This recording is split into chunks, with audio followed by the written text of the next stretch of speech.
반갑습니다. 완벽한 분석과 확실한 팩트를 바탕으로 최적의 보장을 완성해드리는 박진우 지점장입니다. 오늘 여러분들은 작년 12월에 간병인 보험이 이렇게 바뀔 것이다 라고 많은 유튜버분들께서 이야기해 주셨기에 간병인 보험이 12월을 기점으로 1월부터 많은 부분이 변경이 될 것이라는 말을 정말 많이 들어보셨을 겁니다.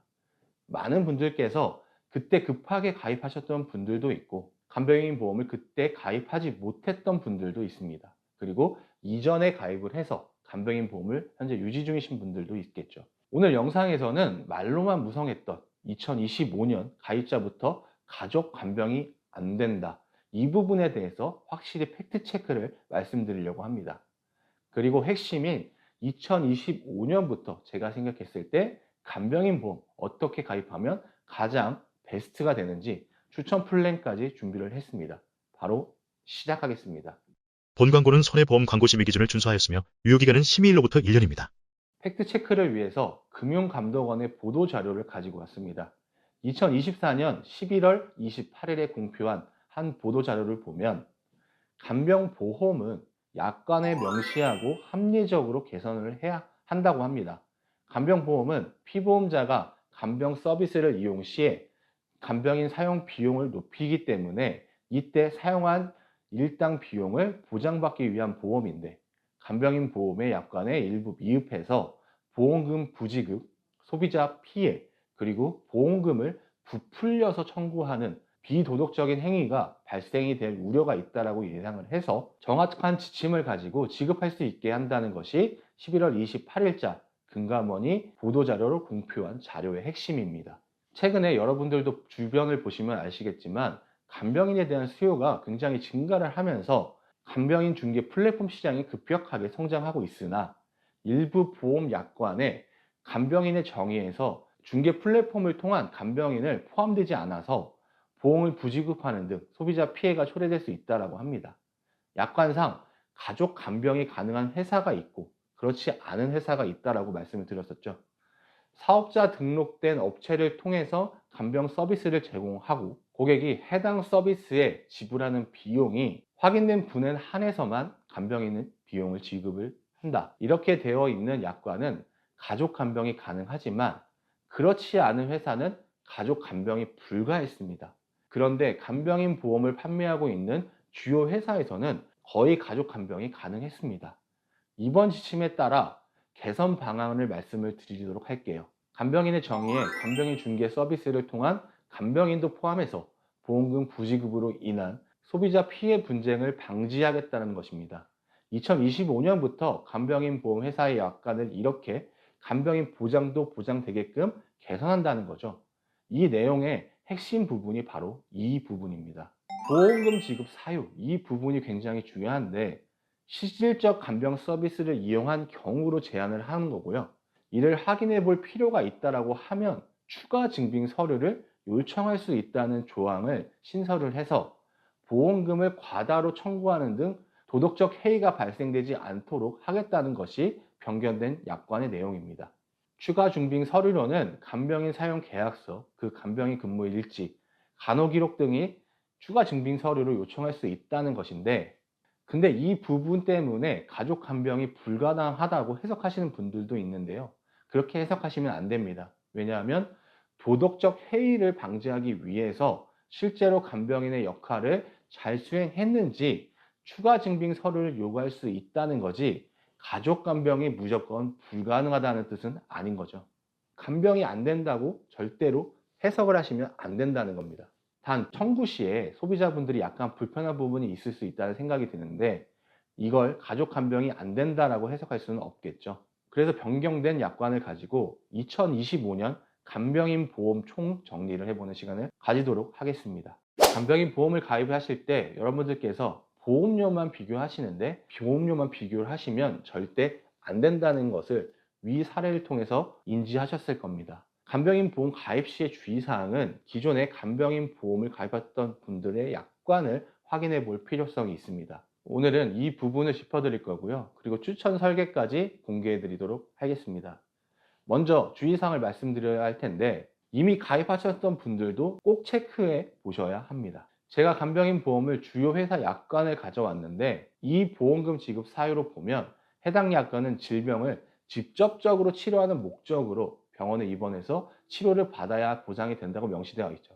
두 번째, 약관에는 직접적인 치료라는 문구가 없습니다. 여러분들은 어떤 약관의 보상이 더 유리하다고 생각을 하시나요? 제가 이 두 가지 약관을 보여드렸는데 만약에 이 두 가지 약관이 보험료가 극심하게 차이가 난다라고 한다면 직접적인 치료 목적이라는 문구를 포함하는 약관이라도 해당 상품을 선택하시겠지만, 그렇지 않고 보험료 차이가 거의 나지 않고 크지 않다라고 하면 직접적인 치료 문구가 없는 회사로 선택하시는 것이 훨씬 더 유리하겠죠. 제가 판단했을 때 A, B, C, D, E, F사 중에서 B사와 D사는 직접적인 치료라는 문구가 있고요.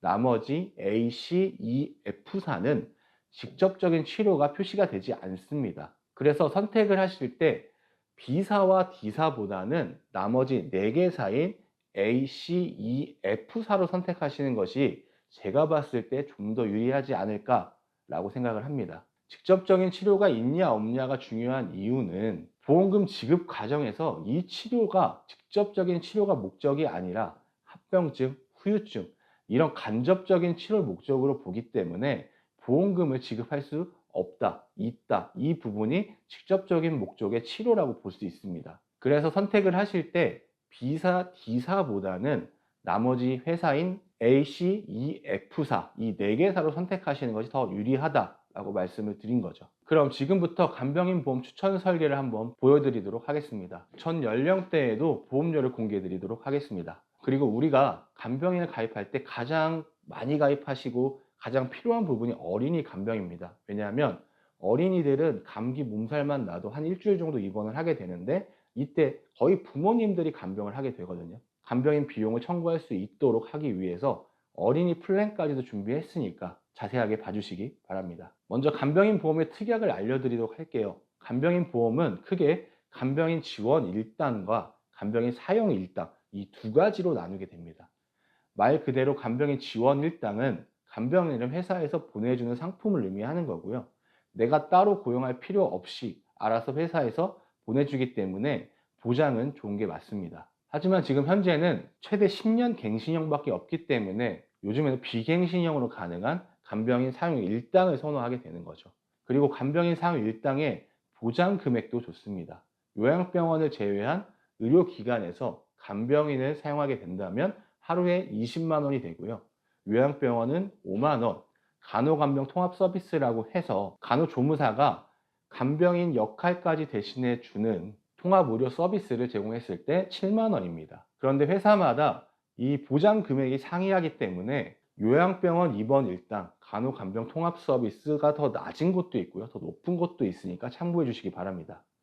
이제 추천 설계를 한번 보여드리도록 하겠습니다. 요양병원 제외 20만 원, 요양병원 5만 원, 간호간병 통합 서비스 7만 원, 그리고 180일 이상 요양병원 제외 15만 원, 그리고 간호통합 서비스 10만 원, 상해 질병 전부 가능한 곳을 준비를 했고요. 건강체 중에서 가장 저렴한 상품으로 준비를 했습니다. 30대 남성과 여성, 40세의 남성과 여성, 50대의 남성과 여성, 60대 남성과 여성 이렇게 4개의 집단으로 20년당 90세 만기 비갱신형으로 구성해 보았습니다. 직접적인 치료 문구가 없는 A, C, E, F사 중에서 F사는 간병 입원 일당이 1일에서 150일까지라 타사는 180일까지 받기 때문에 기간이 짧아서 보장적인 측면에서 조금 안 좋다라고 판단을 할 수 있기 때문에 제외를 했고요. C사의 경우는 요양병원 간병인 지원이 최대 3만 원으로 타사 5만 원 비해서 낮기 때문에 제외를 했습니다. 그래서 C사, F사를 제외하고 추천드릴 수 있는 회사는 A사와 E사 이 두 가지 회사라고 보시면 될 것 같습니다. 두 개의 회사를 비교해 본 결과 전 연령대에서는 E사보다 A사가 저렴하게 준비하실 수 있는 걸 확인할 수 있습니다. 그래서 건강하신 분들, 특히나 8년에서 10년 이내에 입원 수술이 없고요. 병원 진단 그리고 치료가 거의 없으신 분들은 A사로 준비하시는 것을 추천을 드립니다. 그런데 이런 생각을 하시는 분들도 있죠. 나이가 20, 30대인데 나중에 내가 간병인을 실질적으로 많이 사용할 때는 간병인의 임금이 상승을 하고 보장 금액이 부족해질 수 있을 것 같다라고 생각하시는 분들도 굉장히 많은데, 그런 분들은 체증형이 있기 때문에 체증형으로 준비를 하시면 됩니다. 15만 원으로 시작을 해서 점점 시간이 지날수록 보장 금액이 체증이 되는 구조라고 보시면 되고요. 일반 병동의 경우 15만 원으로 시작해서 5에서 10년이 지나면 120%, 그리고 10에서 15년이 지나면 150%, 15에서 20년간은 180%, 20년 이상은 200% 이상 체증이 돼서 받을 수 있는 상품도 있습니다. 결론적으로 최대 30만 원까지 받을 수 있기에 이런 부분에선 걱정을 안 하셔도 될 것 같습니다. 마지막으로 아이에 대한 플랜인데, 아이가 뭐 수족골 걸려 입원을 하든, 몸살이 나서 입원을 하든, 독감에 걸려 입원을 하든, 부모님들이 간병해도 보장을 받을 수 있겠죠. 어린이 간병인 보험 플랜을 보여드리도록 하겠습니다. 가족 간병이 가능한 어린이 간병인 보험 플랜은 5세 기준으로 준비를 한다면 일반 병동 15만 원, 요양병동 5만 원, 간호간병 통합 7만 원 기준으로 가입이 가능하고요. 남아의 경우 11,686원으로 가능하고, 여아 기준 11,607원으로 가입이 가능합니다. 하지만 이 보험사의 최소 보험료는 2만 원입니다. 그래서 2만 원으로 모두 다 가능하다라고 보시면 될 것 같습니다. 오늘 간병인 보험에 대해서 간략하게 정리를 해드리면, 첫 번째, 변경된 약관 때문에 확실한 소비를 하기 위해 가격보다는 보장의 약관을 살펴봐야 한다. 두 번째, 변경된 약관에서도 가족 간병 가능하기에 확실한 서류가 필요하다. 세 번째, 제가 추천하는 간병비 보험 회사는 A사로 준비하시는 것이 좋다. 네 번째, 간병인 비용의 인플레이션을 생각한다면 20년 체증형으로 준비하신다면 충분히 보장받을 수 있다. 이렇게 네 가지로 정리할 수를 있겠습니다. 2025년 간병인 보험 상품에 대해서 보험료, 보장, 디테일한 인수 조건, 우리 소비자분들께서 알기 어려운 세부적인 조건까지 파악해서 최선의 플랜을 추천드리고자 합니다. 저와 상담이 필요하시거나 궁금하신 분들이 있으면 제 연락처나 카카오톡으로 문의를 주신다면 친절하고 꼼꼼하게 답변을 해드리도록 하겠습니다. 오늘 영상은 여기까지입니다. 시청해주셔서 감사합니다. 본 광고는 손해보험 광고 심의 기준을 준수하였으며 유효기간은 심의일로부터 1년입니다.